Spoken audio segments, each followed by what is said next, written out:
Rankų drebulys gali trukdyti atliekant kasdienės veiklas. Nuo maisto ruošos, gėrimo, rašymo iki naudojimosi technologijomis bei kitų kasdienių iššūkių. William Ball.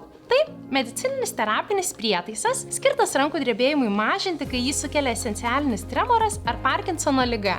Komplekte rasite William Ball prietaisą, maišelį prietaisui laikyti, naudojimo instrukciją ir visus priedus reikalingus jam įkrauti.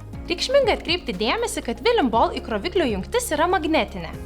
Tai padeda išvengti iššūkių naudojantis prietaisų žmonėms patiriantiems aktyvų rankų drebulį. Šio prietaiso išskirtinumas – tai integruotas dirbtinio intelekto algoritmas, kuris analizuoja kiekvieno žmogaus tremorą, taip parinkdamas unikalią veiksmingiausią virpesių terapiją.